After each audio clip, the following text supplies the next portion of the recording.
Bonjour à tous. Bon, mais aujourd'hui on se retrouve au port de Bandol. Pour moi, pas très une bonne nouvelle. En fait, voilà, le bateau a coulé en fait au mois de décembre. Donc fin décembre, dans la nuit du 21 au 22 exactement. Donc il a coulé au port de Zambier suite à une rupture de la chaîne mère.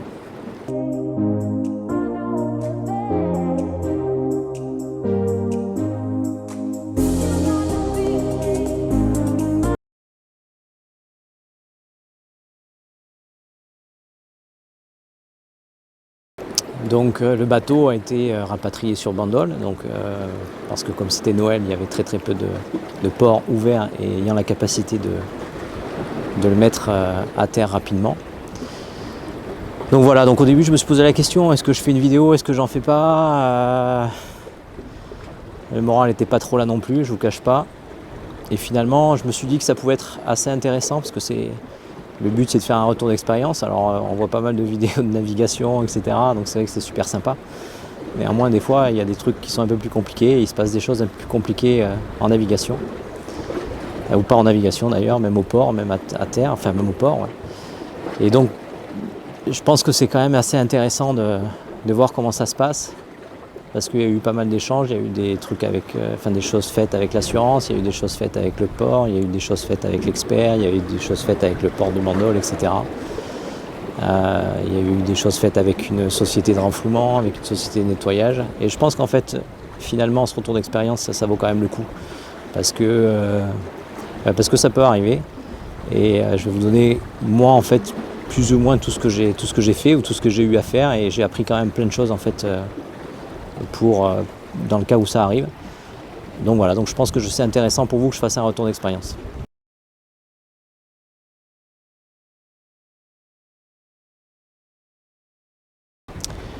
Donc au niveau du première chose, donc c'est arrivé dans la nuit du 21 au 22, rupture de la chaîne mère. Il y a 5 bateaux qui sont concernés en fait sur Mapano Zambier. Donc comment ça s'est passé? Rupture de la chaîne mère, le bateau a tapé longuement sur le quai à l'arrière et s'est fendu au niveau de la jupe arrière. Le bateau a pris l'eau et en fait il a coulé par l'avant. Il s'est calé sur la quille et il a basculé sur le côté droit. Je vous mettrai des photos en même temps, comme ça vous verrez exactement la position qu'il avait. Donc là, bon, compliqué parce qu'on vous appelle, on vous dit le bateau a sombré, le bateau a coulé, donc il faudrait que vous veniez pour enflouer le bateau. Donc à ce moment-là, la première chose à faire, bien entendu, c'est appeler votre assurance. Vous déclarez le sinistre, vous dites que le bateau a coulé. Votre assurance, à ce moment-là, contacte un expert qui va se mettre en relation avec vous. Et c'est à vous de trouver un moyen pour renflouer le bateau le plus rapidement possible.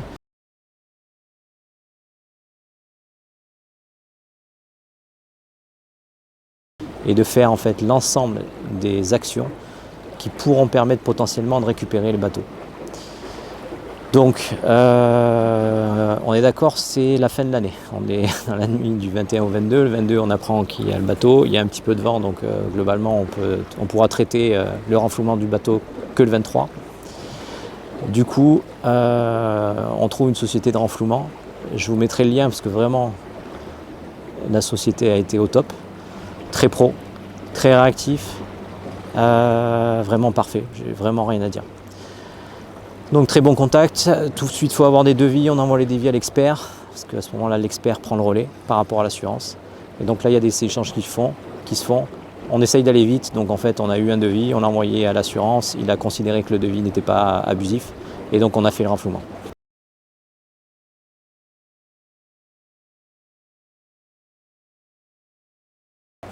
Donc le 23 au matin, la société arrive, donc très tôt, on était là à 7h30 du matin, première navette, parce que le bateau, je vous rappelle qu'il est sur l'île des Zambiers. Première navette, du coup, on remonte sur l'île et on va voir le bateau. Donc bien entendu, il a coulé partiellement, comme il s'est calé sur la quille, il a entièrement coulé, il y avait des bateaux à côté, donc du coup il s'est calé. Il y avait un autre bateau qui s'est mis dessus, et il s'est penché sur le bateau d'à côté, je vous mettrai également des photos. Donc après, le bateau a été jugé comme renflouable, c'est-à-dire qu'en fait ce qu'ils se sont dit c'est que globalement ils pouvaient potentiellement pomper l'eau qu'il y avait à l'intérieur. Il y a une personne qui a plongé, donc un scaphandrier qui a plongé, lui il a essayé de déterminer s'il voyait en fait une voie d'eau assez importante. Il n'a pas particulièrement trouvé, donc on est parti du principe que c'est quand ça avait tapé sur le quai, donc au niveau de la jupe, que là ça a cassé. Donc là en fait, il y a 2 motopompes qui ont été mises en route, ça a vidé le bateau au fur et à mesure. Bien entendu, en fait, tout ce qui était plancher, etc., s'est relevé pendant que le bateau coulait. Tout ça, ça a tapé partout, les bois étaient sous l'eau. Enfin bon, à l'intérieur, c'était vraiment, à la première vue, catastrophique. Quand on voit son bateau comme ça, ça fait vraiment un choc. Donc après, bateau renfloué, donc ils enlèvent en fait l'ensemble de l'eau à l'intérieur. On bouche le trou, ce qu'on a trouvé, donc c'était bien au niveau de la jupe arrière. On bouche le trou, on regarde si tout va bien, on le met en sécurité. Comme c'était une rupture de la chaîne mère, la société qui est revenue tendre également, a fait le travail de revenu tendre la chaîne mère pour faire en sorte que les bateaux qui étaient à côté puissent justement se dégager, parce que j'étais le seul propriétaire à être sur l'eau, être à côté des bateaux ce jour-là. Voilà, et après, quand ça s'est fait, ils mettent en sécurité, donc ils mettent une pompe supplémentaire à l'intérieur. Et après, on a attendu, en fait, après le Noël, pour pouvoir justement le ramener au port de Bandol. Donc on l'a ramené au port de Bandol.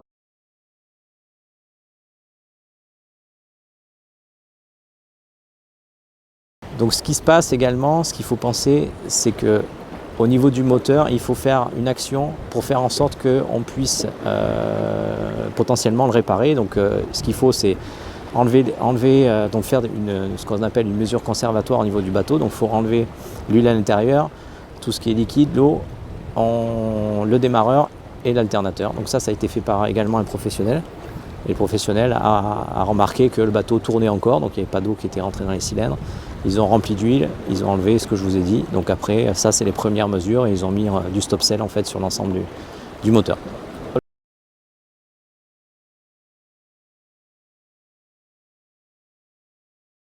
Donc on l'a ramené au port de Bandol le 26. Donc là en fait ils sont venus, pareil le matin, donc ils sont venus le matin, ils ont pris un semi-rigide.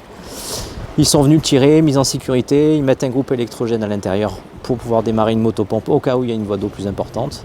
Et en fait, ils le ramènent jusqu'au port de Bandol. Donc le port de Bandol qui a accepté en fait de le sortir en urgence.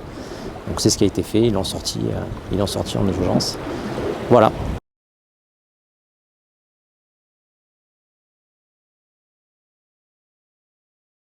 Donc après, une fois que le bateau est ici, on passe sur la partie rinçage. Donc en fait, le bateau a été sorti de l'eau, il a été mis à quai. On a enlevé en fait la sonde de devant pour pouvoir faire en sorte que le bateau se vide. Ensuite, on a fait un grand nettoyage, donc passé un coup de jet d'eau douce à l'intérieur du bateau pour essayer de rincer au maximum ce qu'on pouvait. Et ensuite, il y a une société de nettoyage qui est venue pour nettoyer entièrement tout le bateau. Donc ils sortent tout ce qu'il y a à l'intérieur. Ils sortent tout, ils soulèvent en fait les réservoirs d'eau et ils enlèvent tout. Et donc en fait globalement tout le bateau est nettoyé entièrement. Sincèrement, le travail qui a été fait, je vous mettrai également la société, vous pouvez la contacter. Ils font pas que ça pour les bateaux qui ont coulé, ils font également ça pour les bateaux plus récents. Alors je vous la mettrai. Et franchement, le boulot qui a été fait, au top aussi. Très réactif également, ils l'ont fait je crois le 28-29.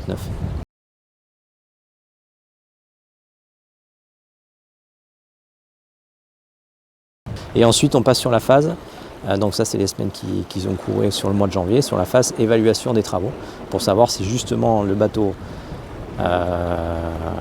est considéré, alors c'est pas qu'il est réparable ou pas réparable, parce que finalement le bateau est réparable, mais c'est surtout savoir si en fait les réparations dépassent le budget estimé du bateau ou pas.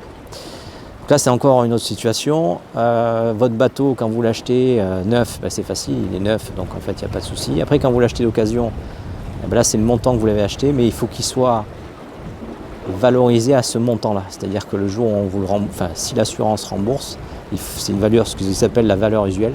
Et donc en gros, en fait, il faut que ce plafond-là de valeur usuelle estimée du bateau ne soit pas, les réparations ne dépassent pas ce montant-là. Donc là, moi j'ai déjà la réponse. Globalement, les réparations dépassent ce montant, donc le bateau est considéré comme perte totale, ce qu'ils appellent. Donc du coup, là c'est encore compliqué aussi, donc là j'attends encore toute la confirmation et les papiers de l'assurance, mais en gros ce qui va se passer, c'est qu'il va falloir que je revende le bateau à un professionnel. Et que ce professionnel-là va racheter le bateau. Et en fait, l'argent de la vente sera déduit de la valeur usuelle estimée le jour du naufrage. Donc j'ai fait beaucoup de travaux sur ce bateau, donc toute la partie électricité, électronique, remise à niveau. Le bateau était en très très bon état, c'est la raison pour laquelle je l'ai acheté à l'époque. Et donc en fait la valeur usuelle est, j'ai un peu de chance, à peu près du même montant que la valeur d'achat du bateau. Donc en fait ce qui fait que je vais perdre tout ce que j'ai investi dedans en gros. Il y a une partie remboursement des faits personnels mais qui est franchement assez faible. Donc je ne sais pas encore le montant que ça va être, mais normalement je devrais être remboursé de ça. Voilà, donc après, donc là c'est le constat. Aujourd'hui, le bateau, donc normalement on a déjà trouvé un chantier pour son rachat.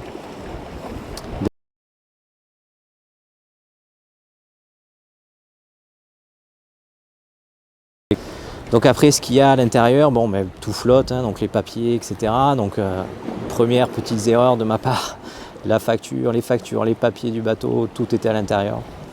Quand ça prend l'eau, du coup c'est compliqué. Donc là nous on a pris des photos le jour même. En fait, quand le papier est encore mouillé, ça permet justement de récupérer en fait l'ensemble des documents, et j'ai fait des photos de tous ces documents-là.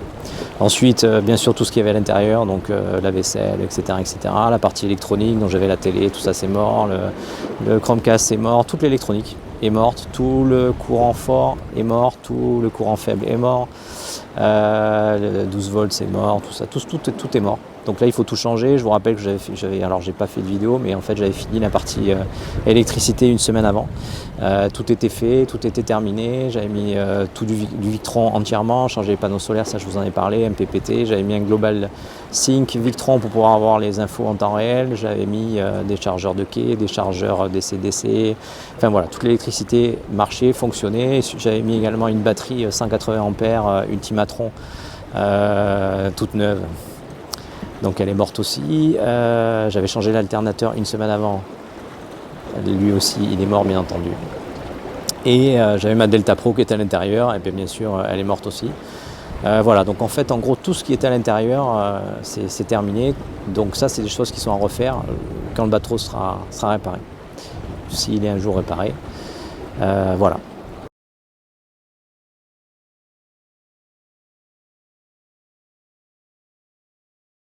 Donc voilà l'histoire de ce bateau qui a sombré. C'est quand même dommage parce que je m'étais vraiment attaché à ce voilier. Vraiment, je l'adorais. Il était vraiment dans le budget, le planning, dans ce que je voulais faire. Donc est-ce que je vais en racheter un ou est-ce que je ne vais pas en racheter un? Je ne sais pas. Ce qui est sûr, c'est que probablement je ne vais pas racheter un voilier parce que en fait au niveau famille, c'est pas absolument le type de programme qui convient. Donc je vais probablement repartir sur un bateau à moteur. Pour moi, alors c'est vrai que je préfère naviguer sur un voilier pour plein de raisons. Mais néanmoins, le bateau à moteur, ça me permettra quand même d'être sur l'eau, de me balader, de faire des week-ends, faire des petites semaines, etc. Donc je suis en train de regarder aujourd'hui ce que je vais pouvoir acquérir. Et là, je vous tiendrai au courant. Alors, est-ce que je continue la chaîne? Est-ce que je la continue pas? Je pense que ça peut être aussi intéressant parce que même sur un bateau à moteur, il y a quand même des choses à partager. Et puis notre passion commune à tous, ça reste quand même la mer. Et donc, je pense que c'est intéressant peut-être de la continuer. Voilà l'histoire. Si vous avez des questions, n'hésitez vraiment pas à revenir vers moi. Je vous dirai un petit peu tout ça. Je vous expliquerai. Voilà. Écoutez, à très bientôt.